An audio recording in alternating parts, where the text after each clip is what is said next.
kore whakamore ai tono tuai i tau taimi mou mea i pe lawe i pe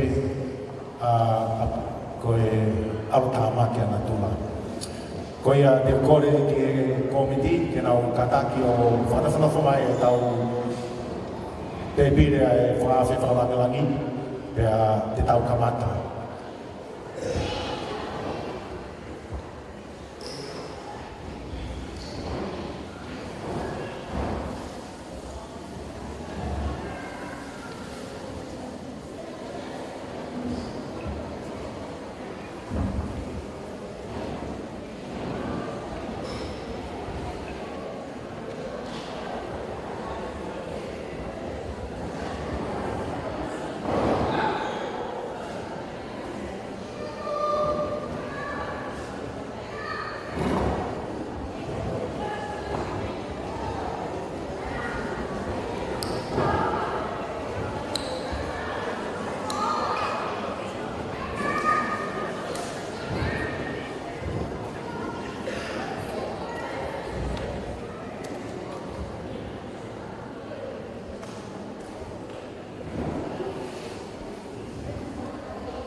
Kalake komiti o whakawhi mai kau whakawhi whakalangani ki te pire i mua maro.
Mustafa dan Ahad.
Loia foto, kata sama memori yang biasa di lama lagi di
Thank you, everyone.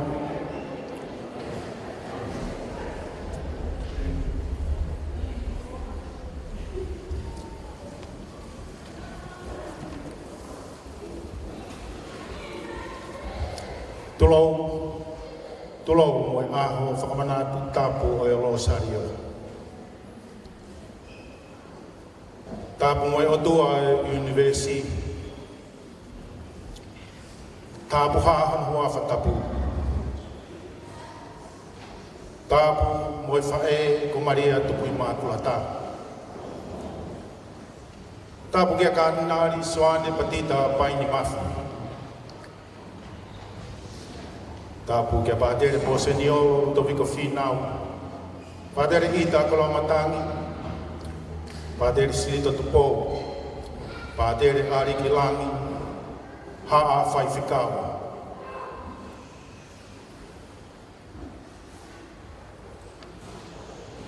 Tapu ki kau tauhi i kau pure ngā ue.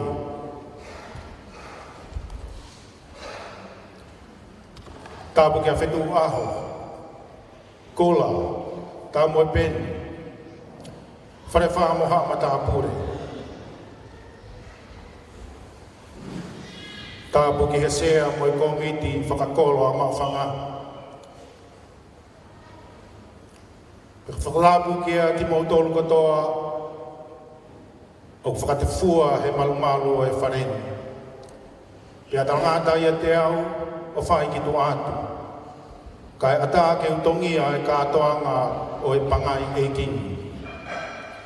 Ko mata whanua mafi, ko mau whakahoko polo kalama mo se wāniti talangofua ki e kātoanga ani. Good evening everyone. My name is Mata Whanua Mafi and I will be your MC for this evening. To our non-Tongan speakers, welcome. Before we start our program, I would like to invite Father Arikilangi to lead us in prayer. Thank you.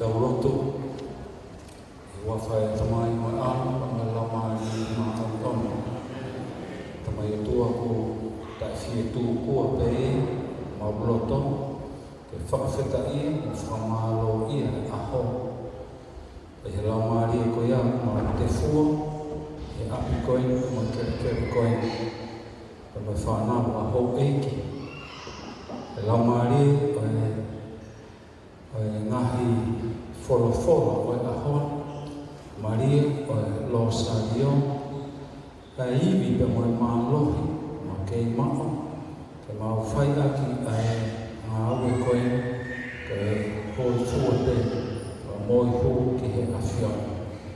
Ke whai tāpoi ki ngā ni moa, a e sinahi tamai, si whawha e kotoa te, mau i heng. Mai si ngai whami, ina dolo ngā kakao mai, ka me ngai turiki ke o e whanua koe, ki whahaha, e ngau kaunga, o ngau ofa. Ko loto e mawhai hake ni tamai o tōke ke whai tāpo kina ni mua te mātoa si ngai whami. Whai tāpo kina ni pa moe ofa, o tuku i ma loto tono. I loa e ki piko ka ngai mafi. Ka mau ina se ka mo mātoa ke mau wini. Ke ma hoko atua ke ai whatongi ke wiki mātoa ke ai māmani koe. Whaita wakina ni mua ki mātoa ka mea te koe ni koe ni. Uwhanga te mau lotu e Jesu Christo ko ala ka ko mau eki. Ua whatamai mai ai, me lamari mahani. Tāwaka.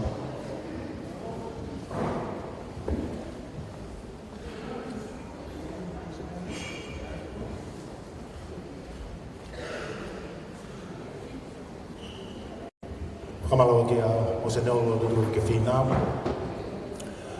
Korhen ke uwhawhi ai presidente o komiti Mawhanga Maria Tupi Mātuata. Se misi ngongo kama kene kadaki kane lava mai mua o whahau atu ha rea taritari ma ki tau tolu. Malo.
Kaya tamu tuan ke frahok fatongia ko na kita kiai. Ko haon ko ahon ta iglo. Le foto tu ia tangata ka ko frahok ko ia Milan.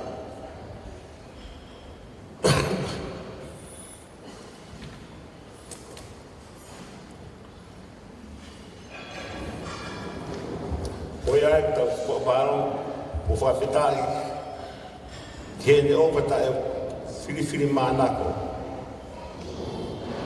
O la vei ki tonga mātua ni koe kaina ngai whonua.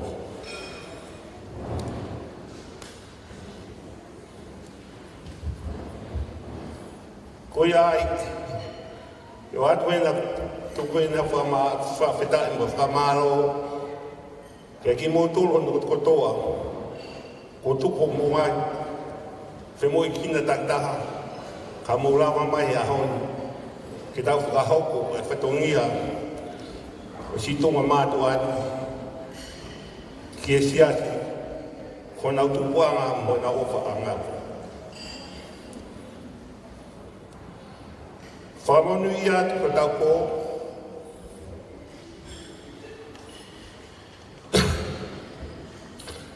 o wake mō maua ko kalama fia. Pea kawe e ki he whenga pamena ki tau whai. Koe hae o la.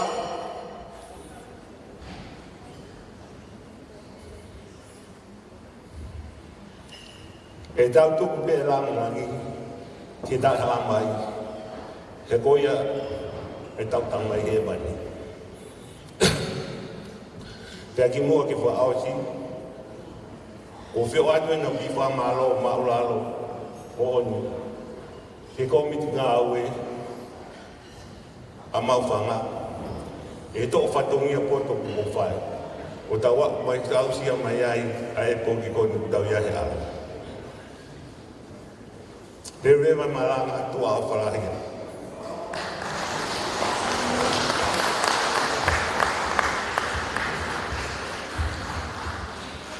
Malo,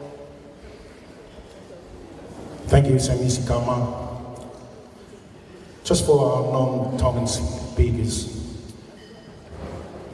Chains say thank you to everyone who made today available to be with us and to help the project of the Cathedral of Tonga. Thank you for coming, and thank you, Samisi. Malo,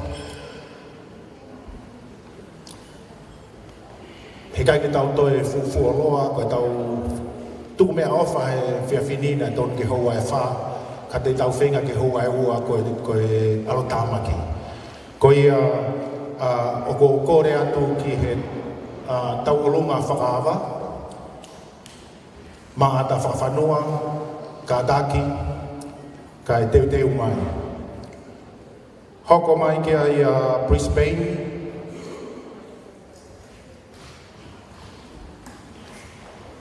pea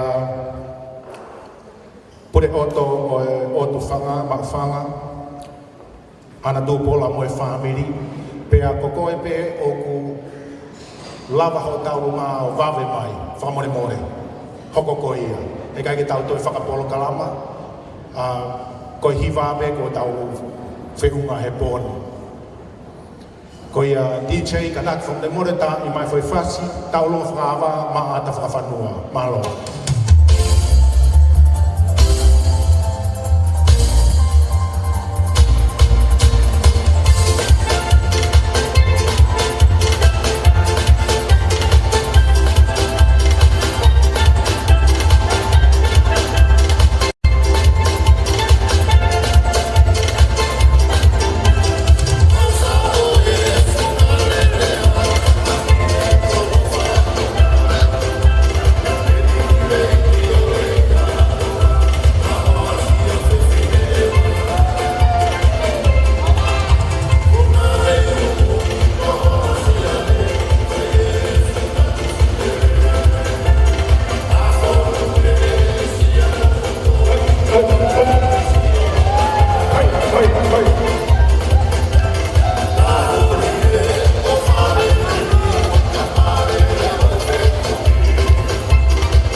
Pepeu mai holangi.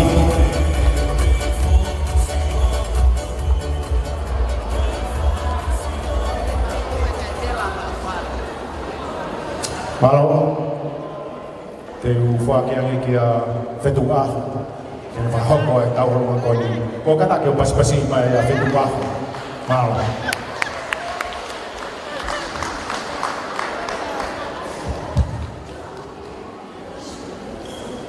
kore ke o whangatu i e ngahi tala whakatapu o kamata aki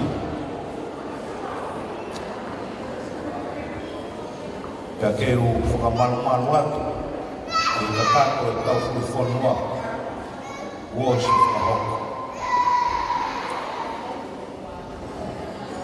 whakatapu atu ki lau mau i hono olo waha e kua atu e kore whakamore more ngā kua tongia e whatongia ka kui kai ngalo ai fuakawa e tau furi whanua.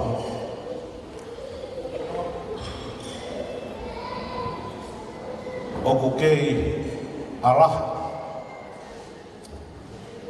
Kai atama ki mo tua koina. Kene whaka awa ho katoa.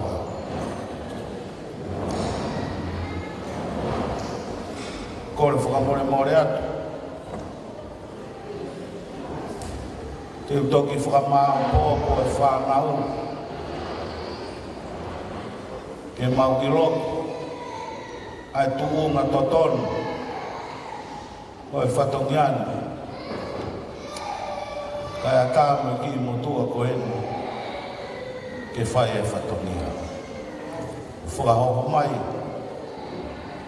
Ke u whakakata ai tau runga whakawa. Mei he api ko siunga whota. Ai tahine ko maata. Tau kapa. Lata i wharewhei. Whawhanua. Pai.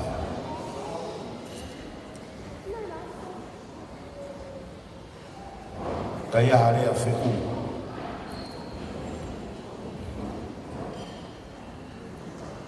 He kua whakalata. Kua kakato hena. Ai ehi ki o aloha. Pau whai e whakawhitai pe o whakamalo. Kai tuku pe mua ke whai e ku whakaumiu minoa. Ki e whatongia kua tuku mai. Ke whakakoloa aki. Si api ko si uma whaotau. Tamu hai maki. Whakamaro lahi atu, i e manatua, si o mau tupu anga. I neongo koe wharelo tū, o kutu ia, i hoku tofi a, ka ko lau monu ai. Ko a tāpua ki mo oko, i e kolo eiki. Holo pe ilo, kai tuku pe mua ki whai whakamehite. Peka ia i ha tono no e whakameite he pōko eni, ma hu whanga atu. I he kolosi. Koe ki whakaanaua ko eni. Koe si whakawhawhonga atu ia. Koe api, koe si uma whaotau. Peka toki hili ia. E toki hoko atu rewa. Ai kāinga o e tauranga wāke ke turi mugi atu ai pē ai langa waka atu aki e whatongia kuia. Whawhita e mālo e ofa, mālo e mana i whanua. Neongo e usani muviki e fu mei hono whakaofo wha. Ka kai ngāma kere nai nuki o ulau ka hoku lau kawa. O whalahi atu ke wheitu una, kai tuku mua ke hopo atu le rewa e malanga tatawa. Whamarau atu whetua aho. O kataki o pasipasi mai a whetua aho. DJ, koi mau pe langi, Pirman.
Thank you for the donation.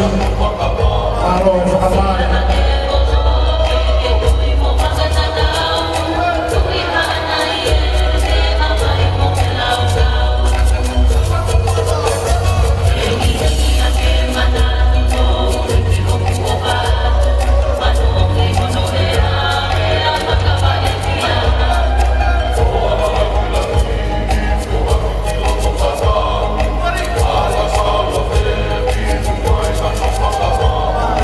Yeah.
Whakamalo atu, pea whakamalo atu ke tahi no maa ka whakawhakua, ke mea mai pe me he ope. Taurunga uhoko koe, taurunga ia ai komini o tuwhanga. Pea te utore whaafehi pea whetu maha ke ne whakahoko atu e taurunga koe ni malo.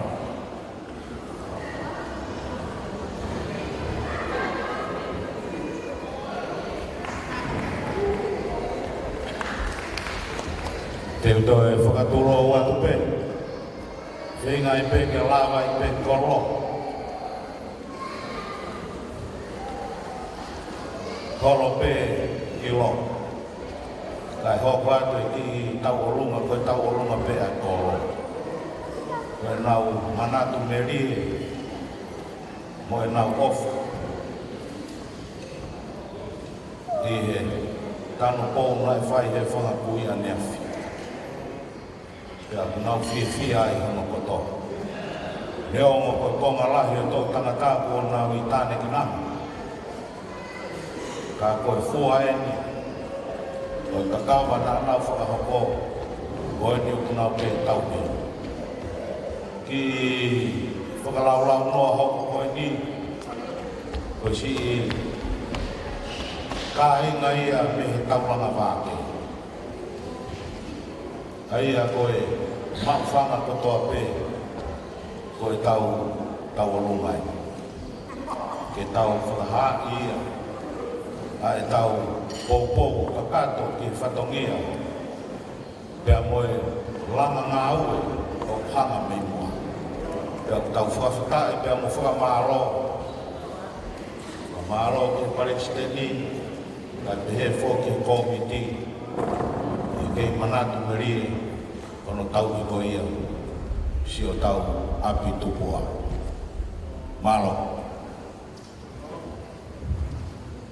Malo o whetu aho, mao e DJ, whahau e whasi.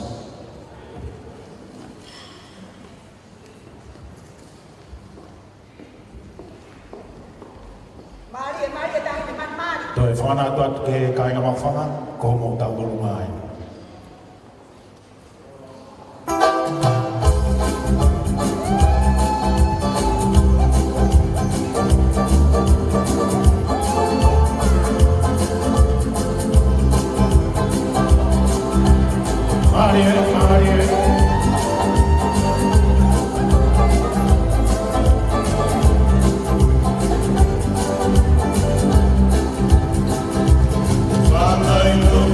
Cuando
ya whakapetai.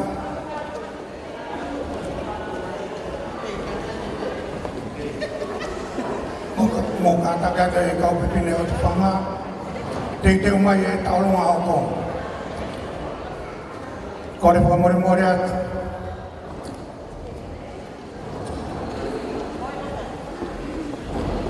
Wa taki mai e ola ko ia e taurunga whakaama. Taurunga hama ta whapanua. Pamaloa atu ta inu. Kau mai te poupou, te ngau e o whai. Koia wata whamaloa kia te koe. Peunga e taurunga ko ia amata whapanoa. Mo e panga e tahape. Walungia o ni manoa, mo kata kia paspatin mai.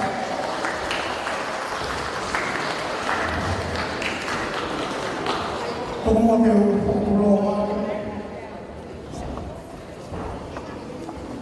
E kārinari, mai o tāmoro, katakloro.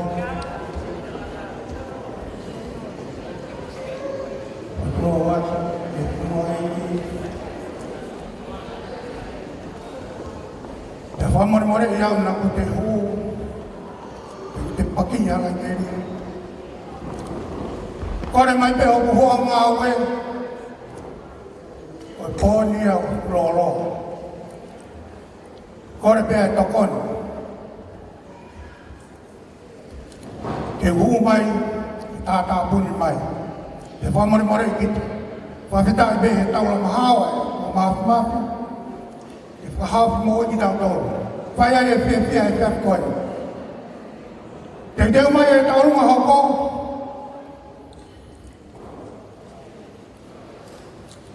Taurunga hoko e taurunga ia mei Brisbane. Ka tangi o kastas mai. Te wangi ke tahine koe mei Brisbane ni kene hoko atua e taurunga koe ni. Malo.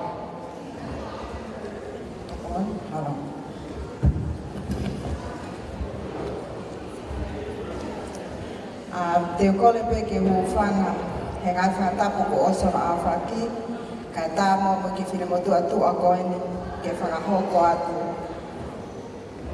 Ai whafofonga me he kainga koe a Brisbane. Ai a kou lele mai mo e ofa ka nari whahoko mai me he mau Palestini sa ia se vele ka pehe mo kainga lotu ka mo kainga kotoa mau whanga me Brisbane ke kau mai i he whiawhiko e mi. Pea mooni ai a lea o kutaka he pangai o e whakanani mi. Ko e whiawhia o kutu mo unga e o kuhasino hono na wāri e. He kuakai atu ki holoi tonga kia te ki mautoro ai ofa. Ko e ofa ia le whai e ho tau whakamo ui. Pa ko tau lawe monu ai. Ko ia i ka inga whafofonga atu me Palestini, mo kainga kotoa e Brisbane ai nau ofa, kia te ki mautoro no kotoa, ke tau kainga, ke tau katoanga whiwhia i heiki ofa at malo. Malo pito Teresia sina whakahoko e taunga Brisbane, DJ o Maupe.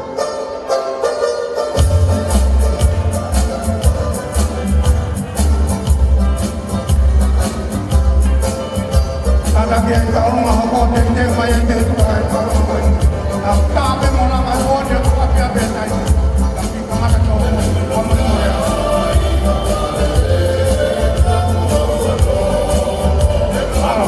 Malo tahu ni. Tahu dia ada orang ini. Apa kau nak maafkan? Malo apa? Lagi ngau yang Malo,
ke tahu mahoko te mai.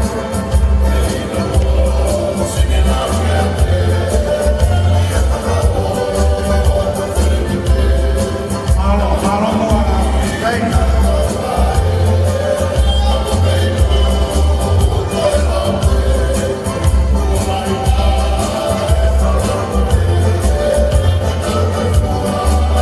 Mari tahu rumah.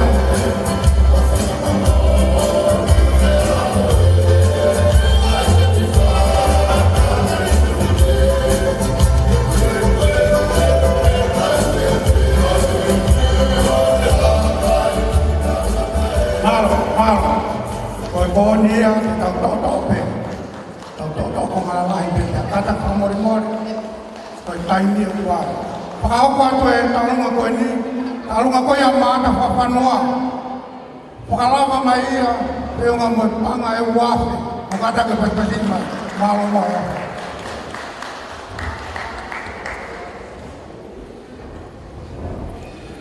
Mau lai tahu ngah onawa. Tahu nggak beliau tahu tu fanga. Dia mengaya berpangai wafe, ni mengaya hongapul, malo mau apa? Karena kita tahu nggak hoko, dia mai, kita tahu tope. DJ, hit me.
Oku fuaki mai ki he te pire me he komnia ko ia Brisbane tito ngorea ai panga e tahawhi. Fuaki mai e family o Sosai a Severe ai panga e uafe mo e fuaki mai o kuna ui tonga. Kaulunga ai ki komiti ko ia mawhanga Brisbane e po ni venga mo e panga e whange au fitu mo fulu. Whakatoa e paanga ko fuaki e komnio pe moe komiti mawhanga e paanga e whamano ua awhi tongi au walunoa. O katake o pasipasi ma Brisbane. Ngari ko mau ai brass band ai kulupu ko ia pātere āriki. O ik moe kāinga. Koe kulupu koe ni, koe organize pe e pātere āriki. Ne toki lawengi pe koe musika mo oni a pātere āriki. Komari mo oni pātere āriki, ke mea mai o whakoko ai kulupu malo.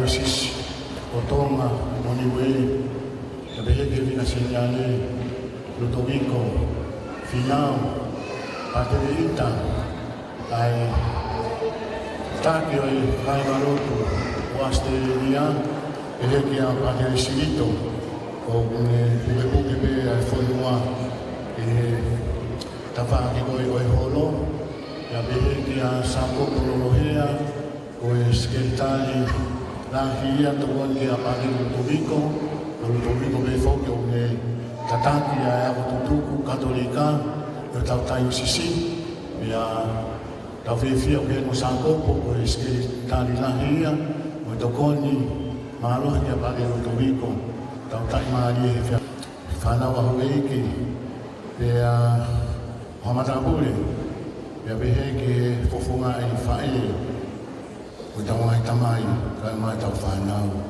o tau i he polo ko ni whiawhi ko ni e piko po kardinali ko ki tā mea pēni ko tui pēni ko ki tā mea e kāinga nai tō tōru whoke e mau lawa ki tonga nai tanitari de lepe ma tōru e paini ki kāinga whōu pia pe ki kurupe nono tōru koe kōpe koe ofa pēni a pandono ki a pia ko mo si ofa i ki tonga malo.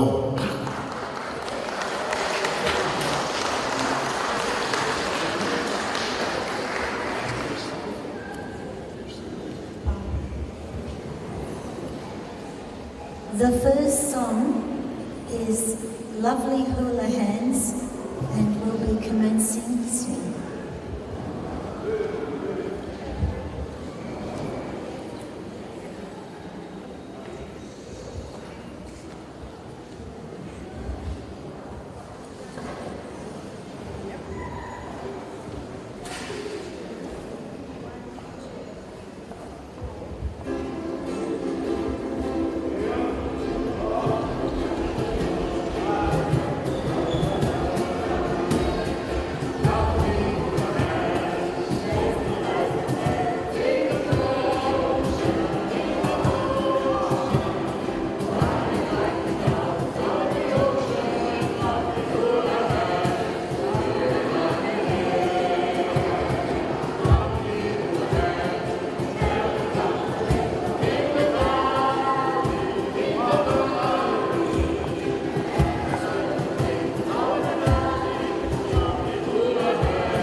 Boa, whana aliki, boa.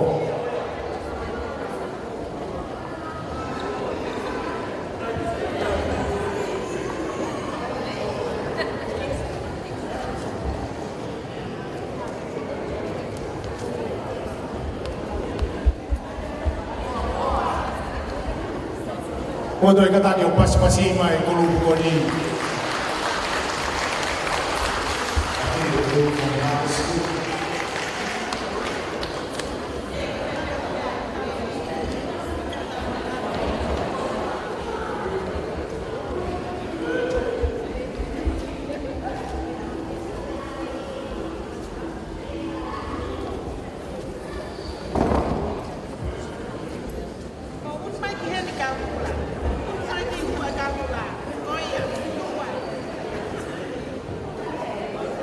If anyone has got a classes lying around there, let's go for the ariki. Oh, that one come up.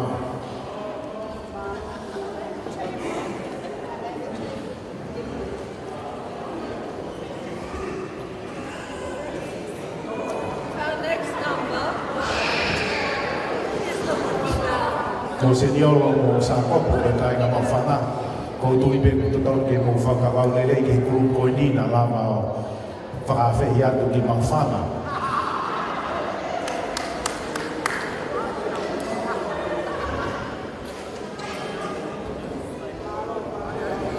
Malo, thank you. Whadaliki, I think we need to prepare a tour to Tonga with the group.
Thank you, Father Nicky and the group.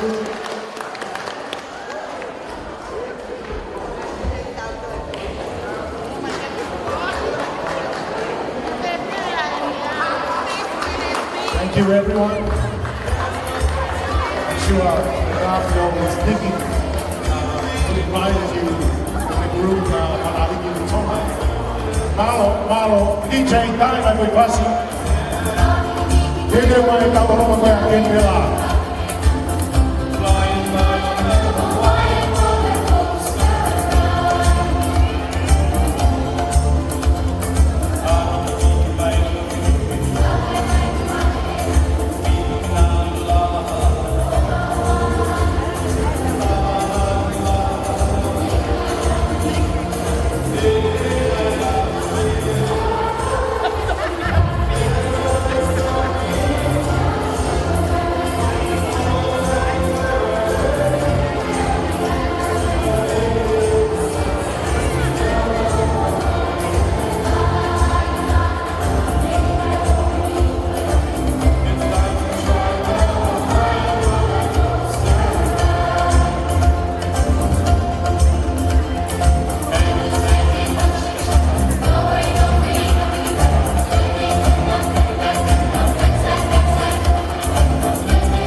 Malo DJ.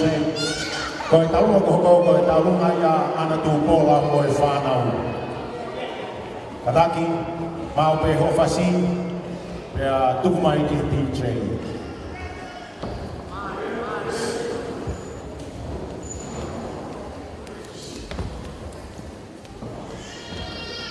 Malo ke talungan family tu pola. DJ mau pe, sama fasi.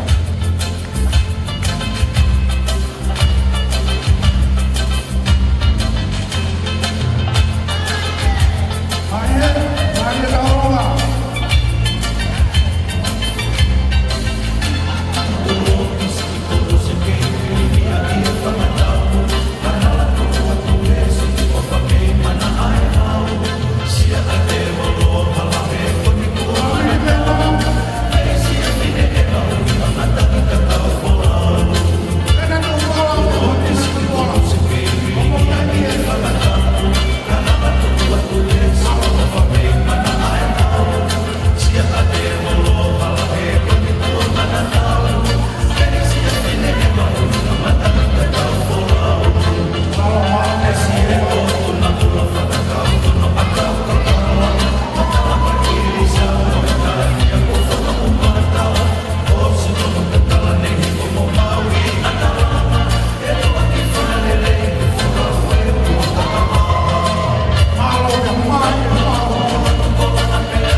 Pangani mangyao,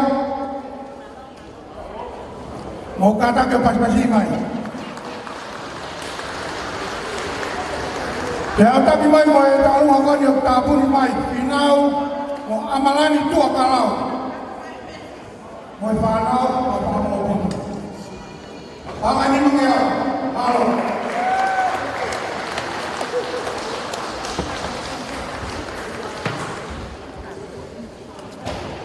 Bukan kalau mau kalau mari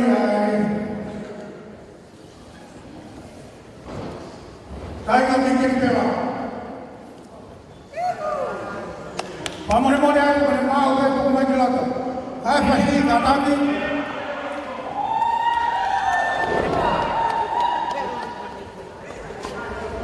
kata apa sih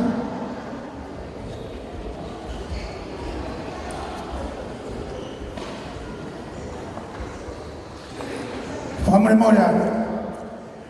Talung apa ni? Talung ni supaya foto, makin pela. Kata kira family foto, family kaya kamu tanya. Malo, DJ.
Whanau mo e whakamokopuna.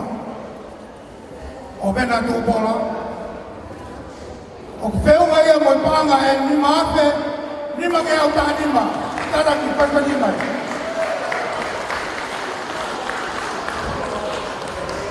O kataki, i pehala ke mea.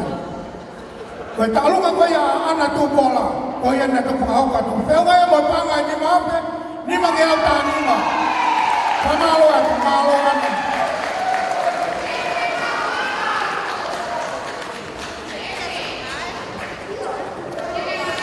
Talunga koe ia rote te mai.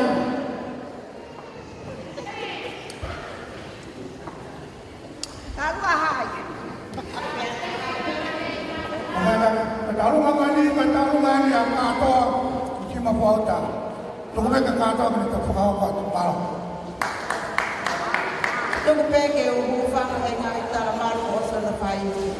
Kai a tāpe mua ki a te au ki whakako atu ai ki. Tere ai kai nā koe. Ka tinari whiwhia e te koe. Kai uma ai i tōwiko. Ka peke a i ta koloma tāngi. Pai ki hape e pa. Kai pe whoke a i kilangi. Ko masiva e ni ma. Ka koe lo tōko pe ope atu. Ai whie tō kori, ai ofa, ki he api, na mawilo i e whaino morosi. Ka na mawilo e estos marias. Pe leongo e le si i, a koe lere pe ai ki. Tuku peke maukau e au, pe maulau e kau tō koe. Koe hape ha mauki me a ofa, e lava ki fuaki atu, koe whanau, koe whangamukopuna, so fere me fam mana katoa ana iloko katoa sima fauta ma olunga hingoa ia pea iloa hingoa ngono tuanga ka ko fangi filma do ko ni ka wito kato ofa ke moni monotoro ai pe ka dinari ai nga hi fe puno nga aki holo ko to pe ai tawange ke toka ai pe ai atia e ki te koe koe kau whanonga hao loku ngau ofa atu mālo. Mālo, pamalo atu kia kātoa ki singo whaota, whakahoko e whatogia koe ni e tawhini. Māo pēti che, kahoko mai. Oa, Māri, Māri e kai te launga.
Kata Joko, ata ki mai hete pire.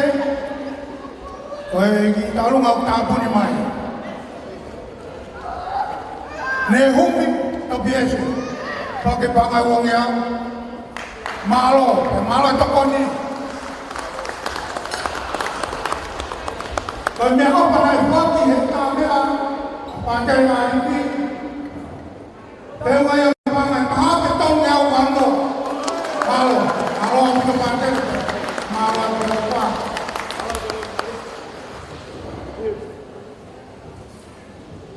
Tahu apa yang kau? Tentu kita semua masih kena kau buat malam. Tolong be, kai kau buat tu kai kakak maaf aku ni. Kalau aku ni kai format tu ya, o Antonio Flamon, bertuita masih. Pea moi mo fae koreti lufe mafi koe tangata e ki mo pena tala ia mai kau whanonga mai mua pea mea mai ai mokoko mamako atu o while komi pea while ai tangata e ki koe fufua ure ngā oe lahi oe komi o tonga i haste. Koe mana pukofa kia te ia. Kia koe ia katinari mafi, maa mo senioro koe kau whaiwhekau. Koe whamanatu peo ka inga pe kia katihange koe mea nai mea kia mo senioro. Lahi ai ofa me i he whakitoka ai ka inga pe kia koe ia malo. DJ kanaki o hoko mai e whasi.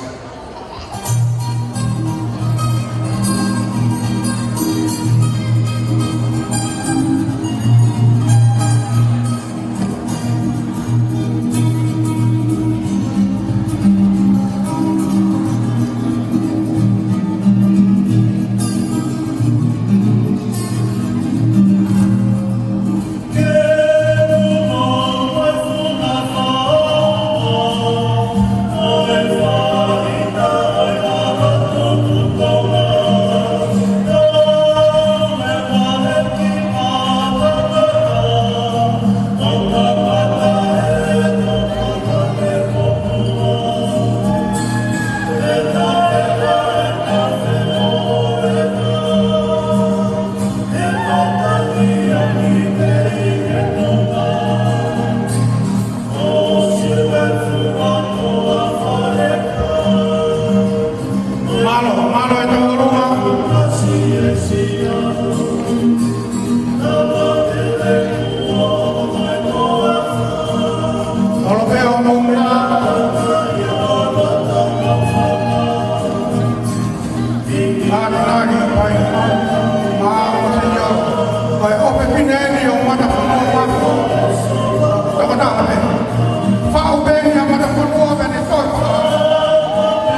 Koe taurunga a subuleo kai hea fotu, whenua moe paanga e wafe te au whanga furu. Koe whakarahai ai ofa mo tātanga ofa ai Komunio Kempela, whenua moe paanga e uafe, hua mano whaafe, uange au mahiwa. Hua mano whaafe, uange au mahiwa. Malo Kempela.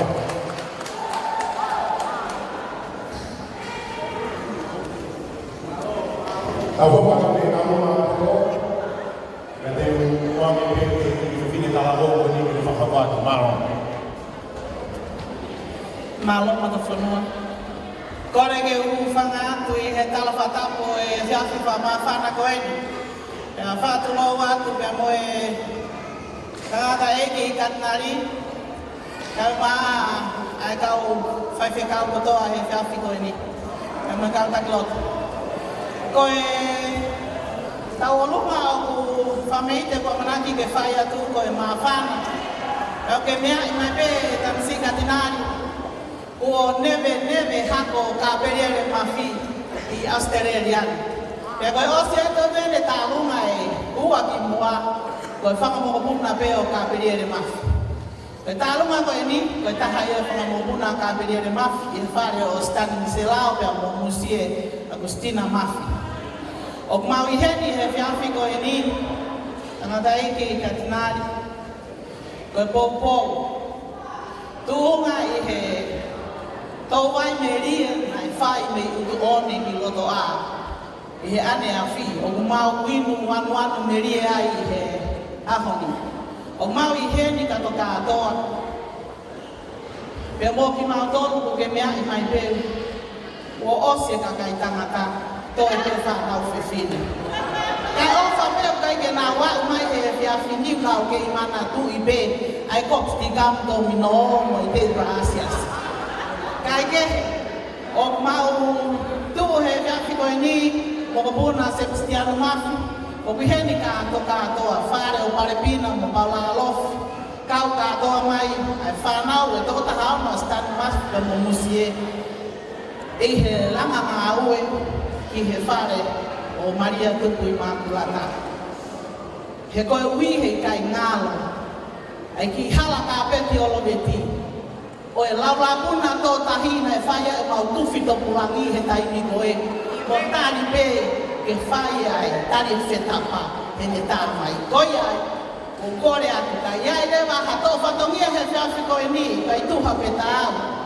Whakamore more ko awe kakaia na nau hau e nima mālohi, o mā tōru e whāwha wāre pē. O e teki teki, mau kamata atu ake, ki tōla e whāwhi, tōa whāwhi.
Kani mafi au ma o seniolo ka fai whekau si kāinga ofa.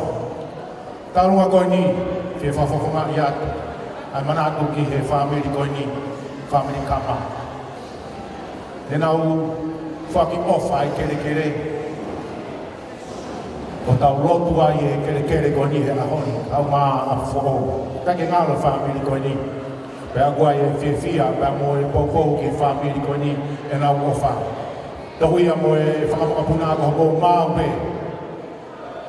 Tumai whasi, mālo.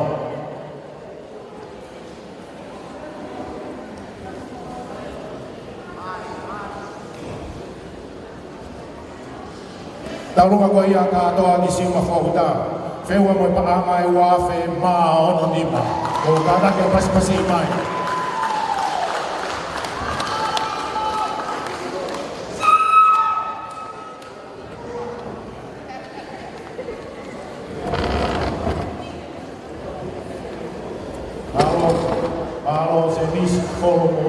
Kiko, mai ngā hioa o e whānau ai manatu ofa ki whaitoka.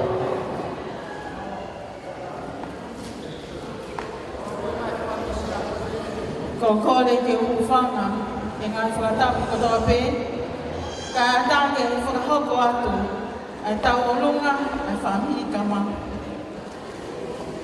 Tangata eki katunali, eke Padre Monsignolo, Aliki, eke a ita kolamatani.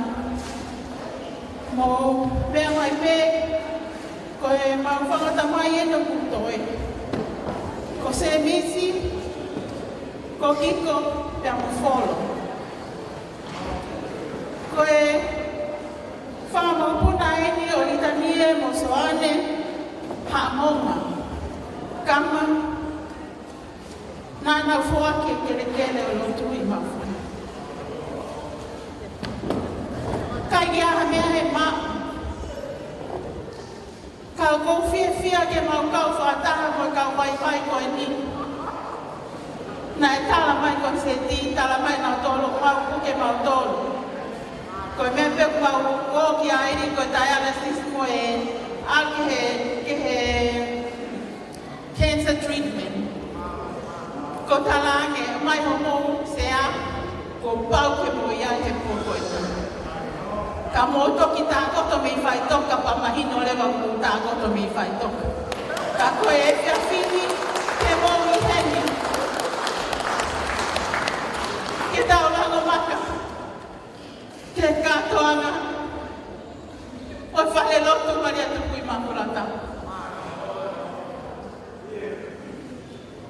E whale lotu mo tuana e to e holoki na e hai he sa hoko anga e whare lotu, a hingoa e maupu e ko Felice. Koia, ka kia hato e, ha mau mea e mau, ko hape mau ki kuku, o whai ato ke mau ki tahi ne ta aurunga, ke mau ta aurunga he whawhini, malo au pito. Halo, Besi.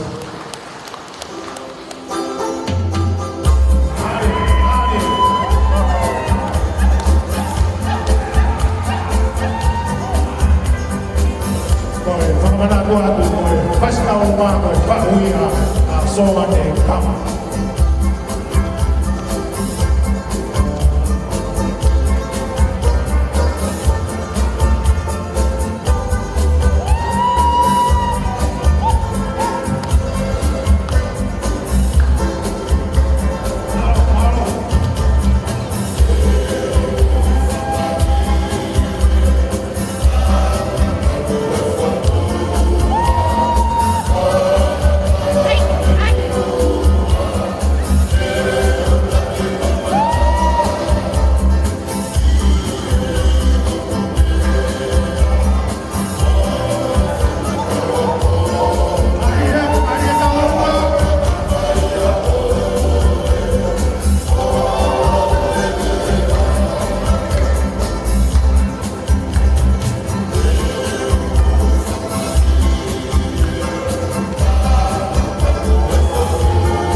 Amalo ke ofa. Kata kia kalunga hoko te mai.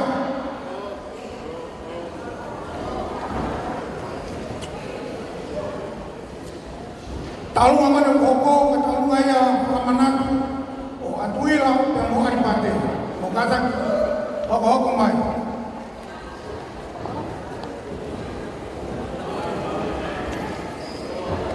DJ, tak maaf pas.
Rata nera ipea no sia pare manga ke kau mai.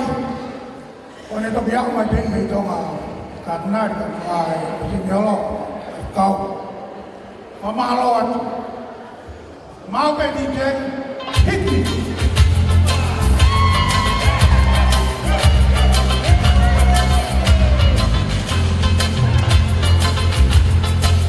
Ana pe ni mo di pa mo ko na o ma ni na.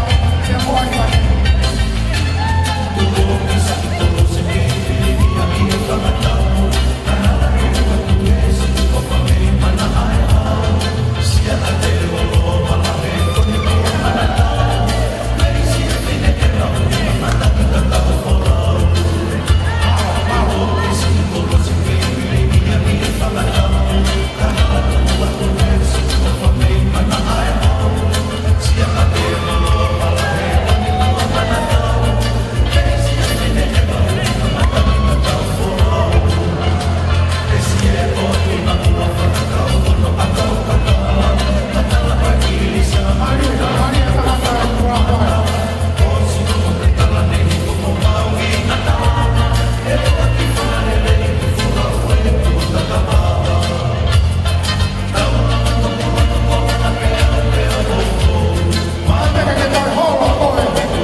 Alipate pe mo atuila sa isi.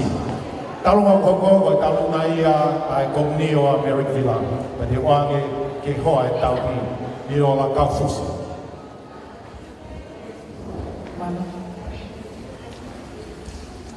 Kole ke mu fama ngai fa tapu kotoa o osi ono fai mi mua. Ka tapo ku ni mo tuani ke whakahoko atu hamau ki talunga mawhana. Tangata eki katinan pani mafi. Koe o kayen koe komunio na sangata pilisita American Villa ai kueni o kangata makia ya o MC koeni. Pia mau mo ke na whakamalohi mako.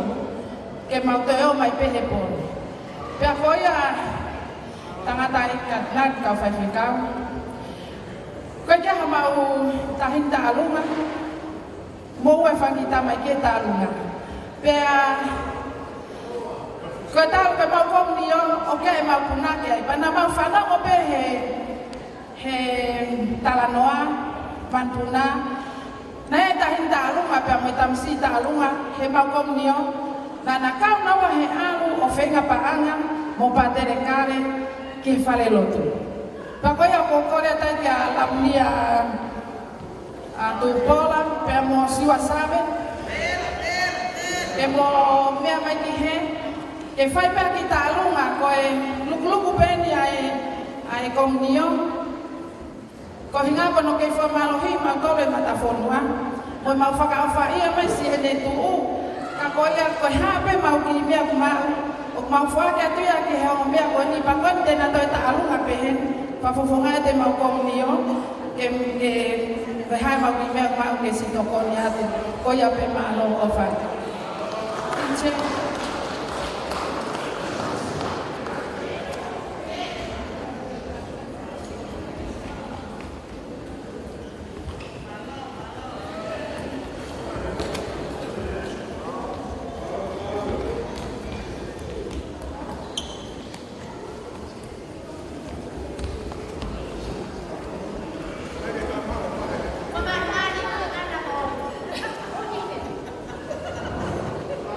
Malo.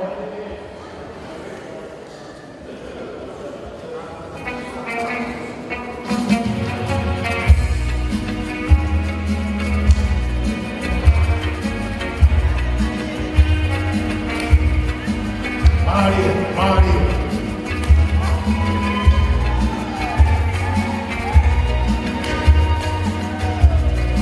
Kurasa tak dimana.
Taualunga ko ia avena sio tupola pewa mo paanga e ni maafe valungi au valunga fulu malo ofa e malo tabone Taualunga ko ia ai whana mo whakamakapuna o kama pewa mo paanga e tahamano tahafe ma ononima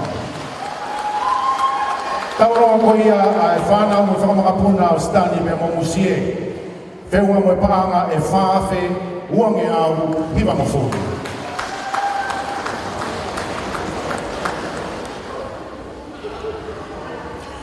Taurunga koia whamanatu o aripate pia mo atuila sa kisi.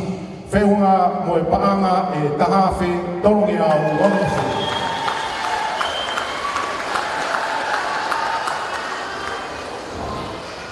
Taurunga mo hoko, koe taurunga ia a ofa pia mo kiola, mo e whanau. So siua Same MC ya mo ontina. Pade wangi ka tefniko pule lahi a family ke ne whakawai. Maro abita makafonua mafi. Pe foki ki e sosiwa sa. Fia pe I family masiva ko ni tangata eki. Ikai ka hame mao.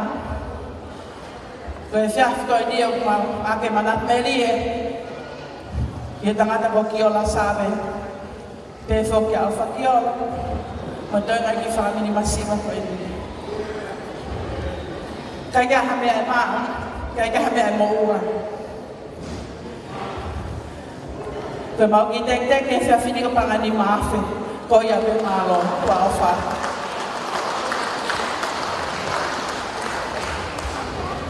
Malo. Ije.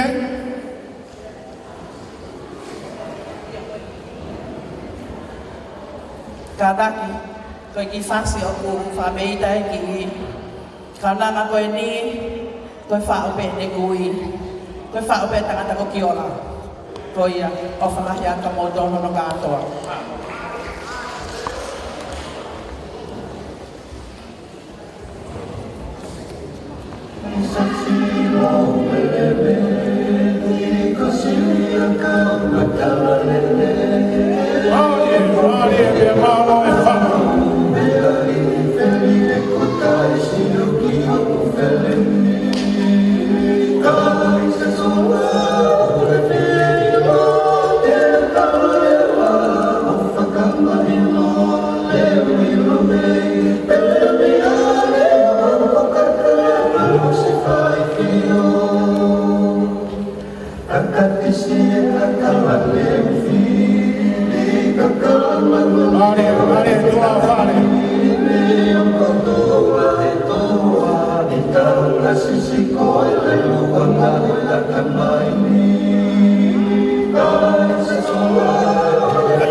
Taulunga koia mena sio mo Valentina whanau o nau pekia o nau ngahi hoa wheu whalawa mai o wheunga mai paranga e ono hawhi malo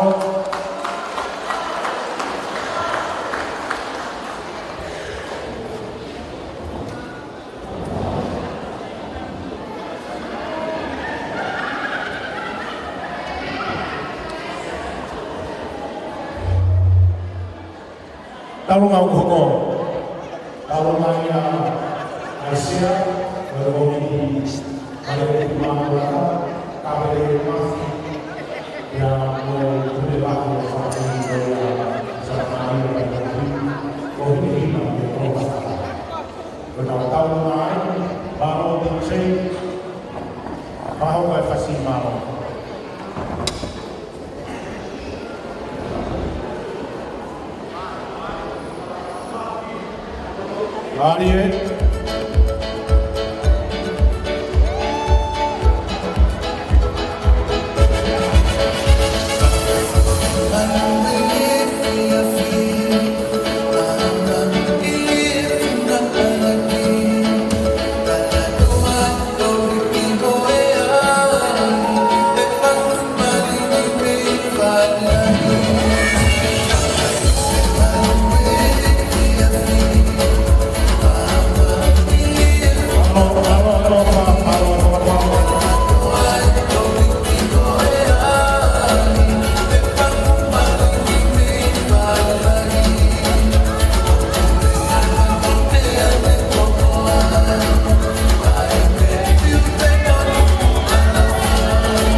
Tauluma koia whamanatu o Kiola, pia mo e whae kei mo ui ko niko ofa, o e whaamili, whanau mo whamapuna.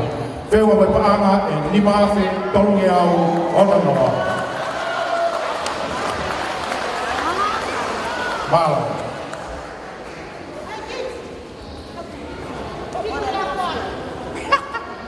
Karaki, ya toi taulunga, DJ di Tupai House Malo.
Malo, ang lore at buhay, ano, kanuno, ay sisiya. Pamuli-muli bekay, ang kausang-sokon, ito ay mahi, iping ang papangan, ay os patakot, o may ihagotong ay COVID. Ko'y, kaya nga mausang ako'y, Maria Tupuy mga kulata, na anaw ako ay consent. Mana fe ungay mo paanga tahakilu tahamano tolwa fe fangi au fama fu.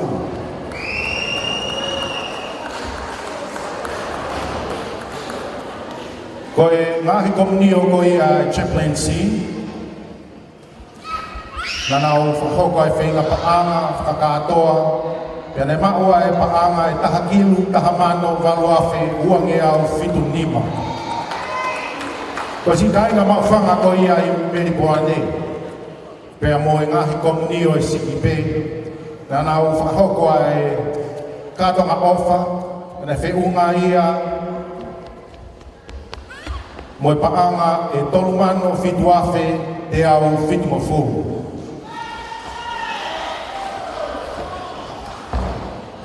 DJ, fomole more. Ki fahoko maha fas. Kay Tana ki ai te pire ko tui pe ko tau lava he fia fini to e ngahi fatongia pompong i pe mo sama te koi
Piliau pe moneo feu mo paanga e tahafe.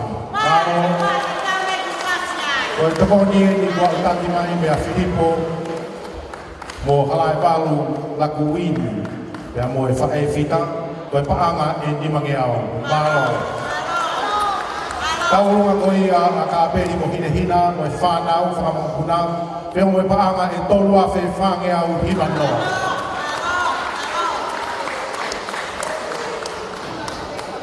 DJ, kada kita mai foi fácil, kai fama po pa te pide, ko tui be kai nga ko tau lava.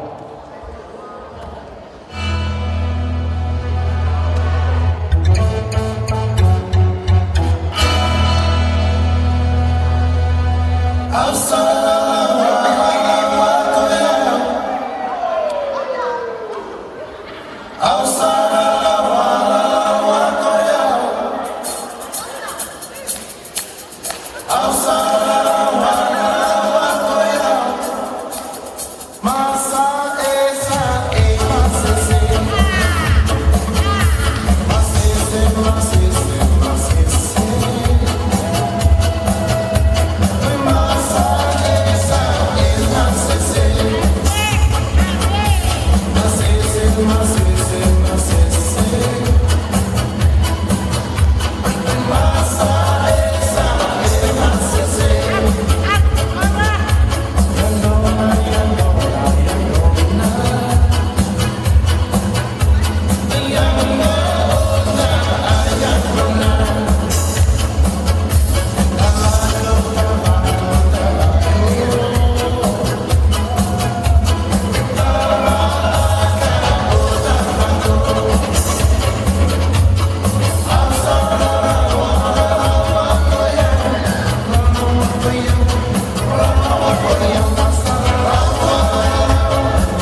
taulunga ko ia ka peri be mo hina mafi toi whakalawa mai o whewha mo e paanga e whaafi.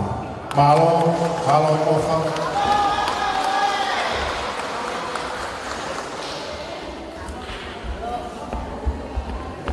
DJ, Kadaki, toi tae mai whai whasi ke i whamapopa e te pire. Pea, i iri ko ia e hokadorewa ke tawa o whamatuku.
Malo, kamaluat, Fifia.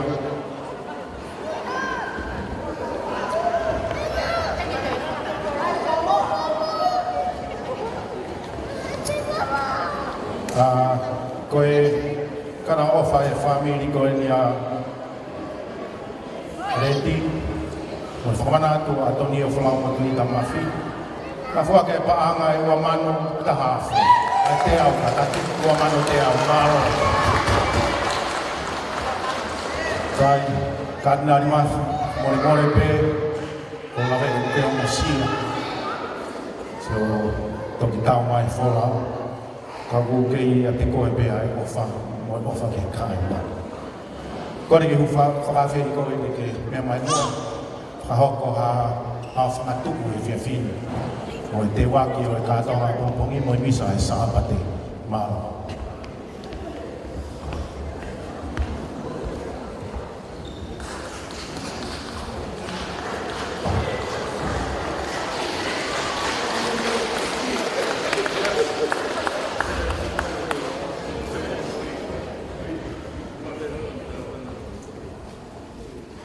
Pino fonua, a tapu boa foki ko ko more more more ke whakate wai, whatulo ke o pātere, o seniolo ka mā pātere ita, pātere ariki, ia watu ke kautufa, kautauhi, kaupure ngā aua, whapapa makehe, sa ko pololo hea, tapa kia ia mea pātere ariki lagi. Kai kupu whikau wawaki o mahuinga, kau ronofo I kai ngata I whunua. Ka maha whakesi asi. Whatulo wanu. Ta tau mai ai mana whaka maharia e whiawhini. Ke kau whatamu mo tōru. Wholoa pe whawhawheanga. Whanua, whawhanoko pe. Ka inga mau whangu. So mo fai ai ofa ko tau whare lotu. Ko tō ke matangi o kita. E ki lahi mau ko tau whare lotu. Wai pio pō. E ka mata mea I e whatu ke.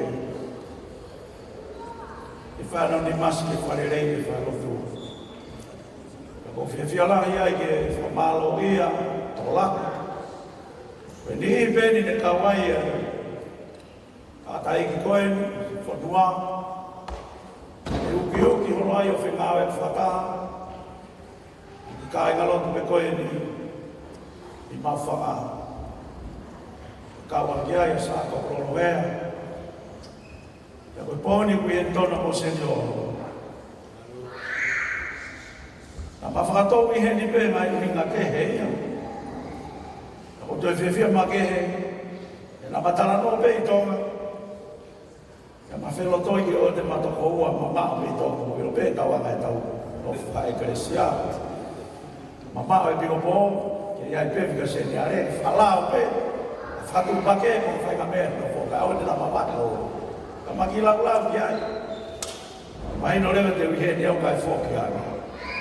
O whiawhia lai o pika pitu. Tui maa mopo pepe a malu pea tau. Tai sisi, ka ne mea hae ni ke I tau whata, iau toi whakoutua mai, whata hae nei whai pāpua ni ki. Koe eke mai e kau maula ka whata hae a karitasi, hae kumou, iai pek mo tolu pe wha aidea si asi, wha māmen laki. Ia kou whai whatongi ai, paresteni o tau wāhe ha o se nia. Eke mai e kau, ai te keni aki tau tolu ko tau mofu au si au ni kua e mea lahi whai I Australia. Mataranga, mea lahi au pito. Uinga lava mai, uinga maari e ki kola mai. Ta tau moe ha, mahino pega nau tolu. A kongi a tau kupo. Te whito ke kai ngai mo. Koe uinga ia mea huat me kone whapare more koe ni ki tuai mai. Te lawe I pe maha koe o nona e whai kia e whaamu. Na koe whakapeni lawe taha mai I lava mai ai. Koe whapare more hono wa. Ki whotuat me mua niu ki whamatatua. Ka tarange a patere ito. O te tau koe au ki api ke walo whetongi e tui maha te malereba maha ki kola. Tau ai pe mea nere he palo ki a eka pe maha whakaava I katore ta. Tui mai pea ki se tolo. Ai mo ki I kote. Whamore more atu te unga whaafofa mai kau whai whekau. Au kai ke uka kata. Na koe hui pe ko mo tari wholoa pe au. Te unga wholau mai e pe he whiwhiti. A te rariki. Kumu uilo kumu wawe e whoke whi mātuanga nau whaamu ka pena nau ki hemi ke whai atu pe he whakapālangi. I'm so happy because I can still see some few non-Tongan speakers around tonight. I'm so grateful to they were here. Ta ukulele team, ukulele choir, ta ukulele band.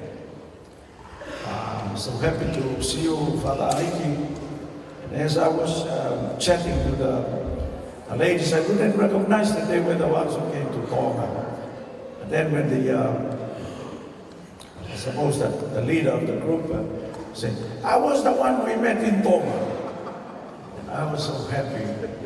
day we're here tonight. I think it's a beautiful thing to see the collaboration and the mutual assisting of one another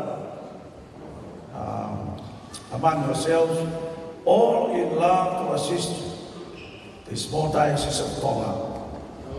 So I stand here just to convey on my behalf and Ludovico, Senior, to all those who made it tonight, our Palagi friends. I could see one or two still here. So happy to see that good spirit. Okay, me whawhiwhia, ka uilo tau pe, he hoko ngai whanata pe ni. Mahino peo tau masiwa, tau whanua. O tui ko tau whanau, o tau me hega mō ki toa he kau le kata, mai ka whamō muna peo whanu. Ka whaeke mai he tō lahi whoki. He haka e tau whainga wanga maalohi, he tui, me he lotu, langa whare ma ngā ue. Ako tui uno whalo pe e tari whainga ki ngā tōru. Ko e whainga lau maari e tōkua o tau maa. Ako kai whainga mane e kau re ngā he ki wale tau mana tūna tau pe e ko tō pe. Ko ngai tala roto nei whaine nai mo manatu me rie me ngai ki ngoa si ona ku e kina ki ngā tōru. Ko ngai inoa whoki e te whita e whaiko e lo tūi ma whaka. O tapa mai e na wahe, toko ana e ako e whetapa, ako e lotu, ako me hāfua. Me whanga kui, whaka mōni ia. Koe tāri ako whaaroange te kau papārangi, he tōlahi e mo ka asio, pia mō mōlongo mō ui mai whakua muri, I he lotu, I he tokoni aku whamateri e mo hāfua. Koe tāri ko whaangi ai, asino I e kia pini. Pero mea ko whia lawe ki ai, ke tau whakamanatu ia. E neo e tau masiwa, nā po e tau whuki. Tau he lotu, ka kosi ai mo tenga mo ui e tau mo tolu, o si kakano ia ki tau tolu. Wange e koe tala maa whana koe manatu e peke kōpui. Koe whanau ane lere ore rai. Nā tau pe hepe. Whaia kātoa ngā whapoka ngā ui whasiasi. Wa inga holo peka ure ka, ko toka mai me heke o e tau. Abang behe kita ini ko fulahi ake ko whakakina hau tōtou fua ke awe ka nau whenga mai tōke nau let them play, let them show the rest of the parish, the rest of the community they also participating because one day they're gonna grow up and what? Continue the same thing. And what is that? Generosity, participating in whatever function the community is doing. So to me, that was a profound, something beautiful. I just want to mention it tonight. Sige kau dekas, kalau ni mau fulu, ustai ni nak mau ni nak. Kalau kau nak pergi, pergi nak tu. Kau ni kau, si kau pergi ni kau ni parokia kau yang ada sini. Nak topoa ki pega, nak uki, nak fulu lah. Kau pergi mahu ingat ia pun. Fama fana pergi pakai tu. Ka mea mo se ni holo he whamatala, mai fufunga koe fulo ho iru, whamatala mo se ni holo. Ai ko whia ene I heni, le kei manatu, e iaia ko ka inga lotu, tamai, koe mo kuna o mea, koe whainga lau maari e totonu ia koe tau isiti. Ia na me tau ki wha eke makawe, e te tau laki, ko te arofa eke koe kai, e eke no tala nonga. Pe malega tō tahata o pahatere. Tōnge ke iro o whakasipi. Ka kuhinga pe, ai whawhiawhia koe, whai mai whakatau kei. Tau te whia toke tau palokia, te amone tāka. Pe mea tāko te awhi ke ai ki whawā e tōni. O mai tōrāne nai, whanonga mai pahatere I tā. Tāko pake wena uia ko si leti. Ai alo koe e whafonga, o ni liu tau te whito, hange koe whae koe ni, whafonga lau kau, whafofu, talabo. Alo pe mā te akipa pe hatu koe no whewhine, e fuoloa e ni no whoe ni nā puke. E nau siaka koe koe mandi apore, e whotunga. Mane toi pe mai pe kore, ko te au hata oma, hata oma. Katalang, hai furoi ni. Toka ngawe ki api ki amdas. Ure ake kare di kong sai pe awi. Fai le soni awi. Makene. Iko mai ape mono teke mai. Kau tangata ike kama si tau toko. Ko foi patai kono e ko winga ki ai. Falau kau ake talanoa koe tari ki kau eke koe mimuri. Ko fata koe na utoklene meni ai. Kau fia pea me lava fi mea ni po kau fola mai au ya. Aku tari ai e katinari koe. Ai koe koe taki a koe e karitasi ki tane sino asiasi. Ma te rua karitasi koe umanga au e o whaini koe asiasi. I mamani. Ka koe pure ai ko katino taki koe koe katinari fi painia. E lava ki le vai e ki Port Moresby. O whana tari pea. Pea mai o toa mau koloa. Ka koe whainga te omo aki pehe si o fumawinga o piti. Kia te omo ia ki tau tolu, ta nemo koe mea mai i mau tolu kau pātere kau piko pō kau kātinari. O osi mea i pala vei kai mea pōko i mamani. Ai ngahi pōre ke he ue si ai kau whai whikau. Kau kai peke mōre e mō tolu e pia me whainga. O kia pea pasia ia. Pea kau ai beto koe whaki whakalau noa mo tolu whai mai kia mau tolu. O pia ina whainga le rei. Ka tani ka tau whoki. O pia pore lau ka whakaosi e whawa. Ia ki mau tolu ka whai whakau. Ke ha. Ke mau whenga mau peke mau tōnuma. O whai whaka. Mātata mau whatongia. Te kia pere ai pere. Ka whai maoni pe pātere eia. O whamori ki kakai. Ko kaka ke whai misa. Te e malanga. Whai e kōwhisi a kakai. Te mo whakahoka mo tau hame ape. Ka koinga ia, ke whia tōni ko lama mai. E mo mahuinga pe me whakaha koe. Au puaki pe koe vini. Fu mahuinga pe tau pita mo whaki ko whai. Koe whaki pe me kata o ngasi. Ko tau whare roto koe, whai pika pō i tō. Kono hake koe ma matapā koe le usi ko hake koe. Mamafa. Ai mai no te au. Koe. Kono whare rei e ni. Kia tuunga koe ka whiturau. Ka beheka tu efu ngai langa ki mua. Kai whae ke peo tau masi pā. Koe matapā koe ke hu kia whare lotu whae te koko. O whia mau e pia hina whainga makeke. Mana mau pe ki potu i papa pe ai ho ko tau matapā ai. Ahoni koe matapā wha e koko. Ka koe ke o ia pe he. Ki pas mai. Kai ke pe ai ko ni ai ko amani. Ko ke tau. Fe au ai a fi tu lolo. O Port Moresby se ka hua dai pe ki a ki kritiki a. O wa kai ka fa o bebe i ko pipeta. Ki sisi ko pepe a politika me na ro la ka me. Ara mo te tara no ha ka faidan se me ka. Ka ko mai pe ata tonu ka ma fanga ka ma ka ina tonu. Ko tu ma bia ka fare lo tu. Ko ne to ange ko stained glass window ke tari ga sa ko me ko miti. Ko ne to ki no foto nu e pa fa ta lo ko ke te to ma sunan pe a o to mau ka mo te si o sia. Ka fa mo wi. E ko ne fa po fa per ka fare lo tu. O ke pe tala pe. Ki e pe fa ina pride a ka lo tu. Ka whakawhawha mo mai whare lotu. Tine tala pe eia e kualati e ka kai lotu. Kai te loi e nie.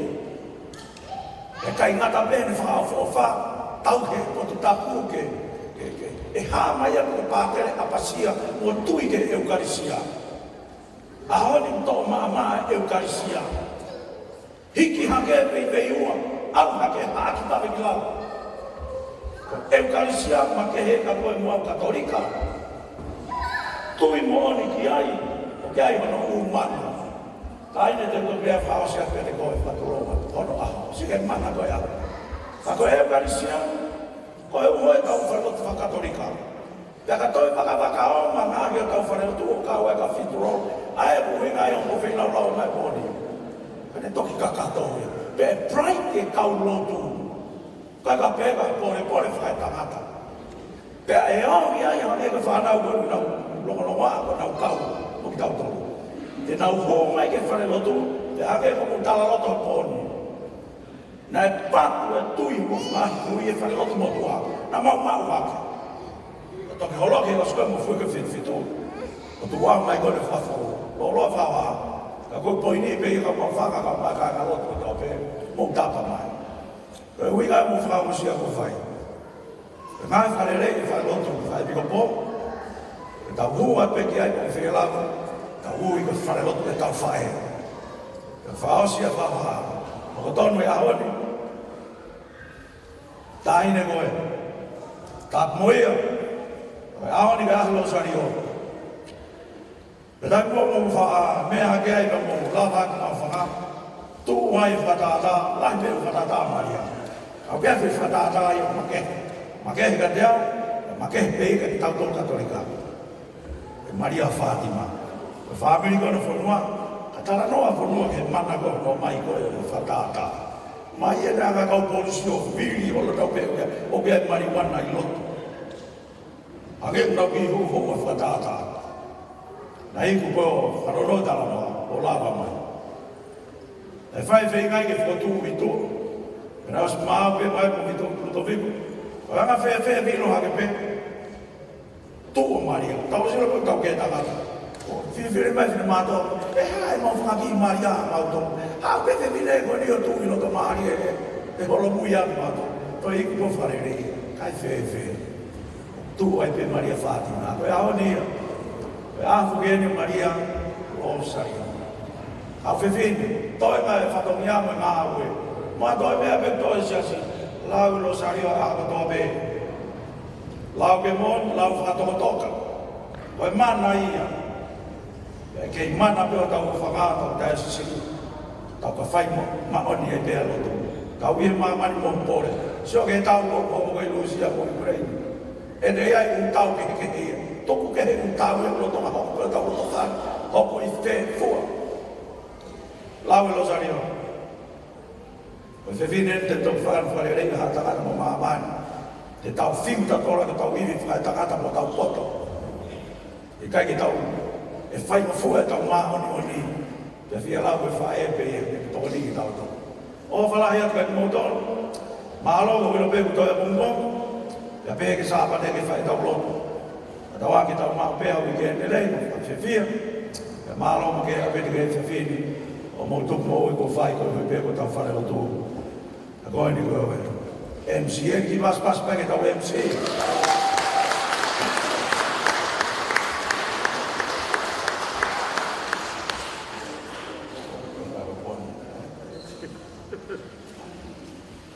Ai como fua que fai boni, mai fonua que to kala no fakabo a Hong sa pate. Agora é fini mano fico a feto no. Malo vida fua. Vai também. Fala já que tá o loto. O vai ver também, vai alo, la mari marioni. Amém. Glória que também. Vai alo, la mari marioni. Io também. Con gloria e boa. Amore, a beta kata. Amém. Ao fa gloria e ben, la ngue. Fai ta por Maria. Sodofa Maria. E mo e la lasi, te koe e ki, e mo ni a koe, fine fore, ai tālo e ki, fua manana, Sesu, Sangata Maria, whae ai koa, whia ki mātoro, alai a honi, a whuke mamate, Ameni, mātou tapo Sesu, mātou tapo Sesu, mātou tapo Sesu, Maria do Fago e Gaya Hala, Santo Sosefo, e alo famai, que cai no pequia que não mais filmare, não vê fio aí perto que botou lá aqui, e fomentar a que toma filmafi, também vai alo, famare marioni, amém, vai